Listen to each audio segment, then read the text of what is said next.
पे यह नौबत आ गई कि आज हमारा व्यक्ति अपने से 100 साल पहले का इतिहास नहीं जानता कि हम कौन लोग थे।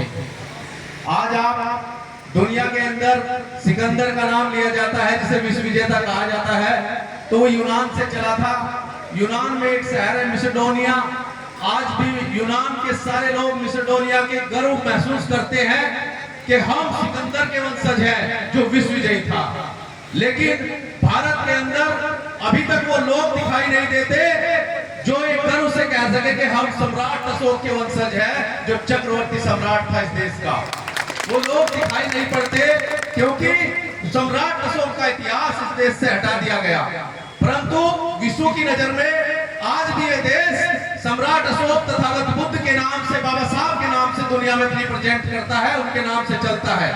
अगर किसी को कोई शक हो तो आप देख सकते हैं, भारत के झंडे में हमेशा प्रचार किया जाता है कि 3 रंग हैं, लेकिन वो चौथा रंग किसी को दिखाई नहीं देता, जो धम्म चक्र, सम्राट अशोक का चक्र झंडे के अंदर विराजमान है, किसी को दिखाई नहीं देता वो चौथा रंग।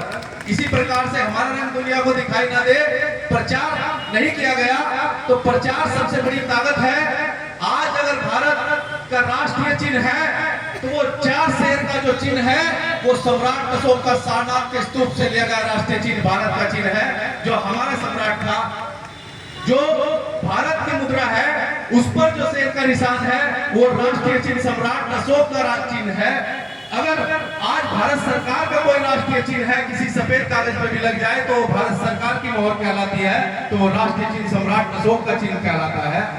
और अगर भारत रत्न की बात आए तो भारत रत्न अगर किसी व्यक्ति को भी दिया जाता है, आज भी बोधि वृक्ष, जिसके बोधि वृक्ष के नीचे बैठकर तथागत बुद्ध को विश्व के अंदर सबसे बड़ा महामानव और लाइटोपेसिया कहलाने वाले तथागत बुद्ध को ज्ञान की प्राप्ति हुई थी, उस बोधि वृक्ष पीपल के पेड़ पत्ते पर ही भारत रत्न दिया जाता है। वो भारत रत्न भी तथागत बुद्ध का है। यहाँ तक कि जाइए आप राष्ट्रपति भवन के अंदर, तो जहाँ भारत का प्रथम नागरिक विराजमान होता है, यानी भारत का राष्ट्रपति, उसके पीछे भी सिंहासन जो बना हुआ है, उसके पीछे तथागत बुद्ध की मूर्ति लगी हुई है, ना कि किसी और को। तो हम अपने इतिहास को भूल गए, इसीलिए भटकाया गया। इसीलिए जगह जगह भटकाने के लिए हर दिन हमारे मोहल्लों में नए प्रचारक, नए लोग आते रहते हैं, ताकि हम अपना इतिहास भूलकर और उनके पीछे भटकते रहे। उसका कारण ये हुआ कि आज इस दौर में हम 21वीं सदी में बैठे हैं। जबरदस्ती डॉक्टर हुकम सिंह जी अभी बोल रहे थे कि पटका हर किसी के गले में होना चाहिए, लेकिन ये पटका क्या है, ये पंसील क्या है, ये बहुत कम लोगों को मालूम है। जिसके झंडे यहाँ तमाम लगाए गए हैं, ये विश्वव्यापी विरासत है।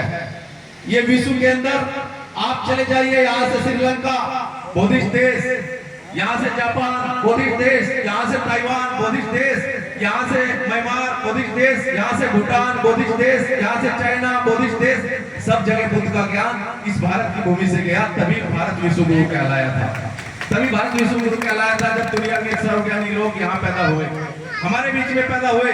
और हमारे ही बीच में पैदा हुए संत शिरोमणि गुरु रविदास महाराज, जिनको लोगों ने, जिनका तिरस्कार किया, जातिवाद, छुआछूत, भेदभाव किया, लेकिन उन्होंने अपने ज्ञान से उन लोगों को भी प्राप्त किया जो अपने आप को ज्ञान उनकी बखौती थी, ज्ञान को अपनी जेब में रखते थे और ये सोचते थे कि सदियों से ज्ञान पर हमारा पहरा है। उनको बनारस के अंदर जब संत रविदास जी की ख्याति पूरे विश्व में जाने लगी तो उनको दर्द हुआ कि एक अछूत कौम में पैदा होने वाला व्यक्ति इतना ज्ञानी कैसे हो सकता है। तो उन्होंने काशी के राजा, काशी के नरेश से शिकायत लगाई कि ये रविदास, इसका अधिकार नहीं ज्ञान का प्रचार प्रसार करने की या सत्य बात कोई भी प्रवचन करने का, इसका अधिकार नहीं है। तो काशी के नरेश ने कहा तो फिर मुकाबला हो जाना चाहिए। उन्होंने भी एक विचार गोष्ठी रखी ज्ञान की कि दुनिया के जितने भी विद्वान हैं सबको आमंत्रित करो, और रविदास जी को भी बुलाया गया कि अगर आपके पास कोई सत्य ज्ञान है तो आप उसे यहाँ दरबार में प्रस्तुत करें। तो संत शिरोमणि रविदास जी गए, लेकिन काशी नरेश ने एक शर्त रखी कि जो ज्ञान में हारेगा, हारने वाला जीतने वालों को अपने कंधे पर पालकी उठाकर सारे नगर में यात्रा करवाएगा। तो उस ज्ञान की प्रतियोगिता में संत रविदास जी ने सबको हराया और उन जिन मनुवादी लोग थे उनके कंधों पर बैठकर सारे नगर में पालकी निकाली गई पहली बार। तो जब से ही रविदास जी की शोभा यात्रा, लोग तो जुलूस कहते हैं, जुलूस निकाला जाता है जिसकी बेइज्जती की जाती है, जुलूस नहीं शोभा यात्रा, तब से निकाली गई। और तीसरे हमारे बीच में पैदा हुए परम पूज्य बोधिसत्व बाबा साहब डॉक्टर अम्बेडकर, जिन्होंने हमारा 5000 साल का इतिहास खोजकर हमें बताया, यहाँ तक कि हमारी भाषा पाली भाषा खोजकर हमें बताई कि इस भारत के मूल में, इस भारत की जड़ों में, इस भारत की भूमि के नीचे हर जहाँ भी तुम खुदाई करोगे वहाँ मूल निवासियों की सभ्यता, श्रमण सभ्यता और तथागत बुद्ध के अवशेष इस भारत की भूमि में मिलेंगे। तो ये भारत जब सोने की चिड़िया कहलाया तो तब सोने की चिड़िया कहलाने के पीछे यहाँ बुद्ध का ज्ञान था, और बुद्ध से भी पहले 28 बुद्ध और हुए, उनका ज्ञान था।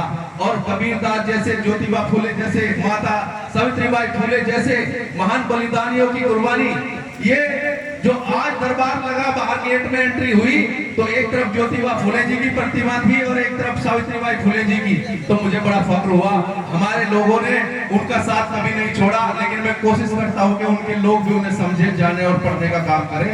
ज्योतिबा फुले सैनी समाज से थे, परंतु उन्हें उस समय में इतना बहिष्कार झेलना पड़ा कि जब उन्होंने शूद्रों को शिक्षा देने का काम किया तो उन्हें सबसे पहले उनके पिताजी ने घर से बाहर निकाला।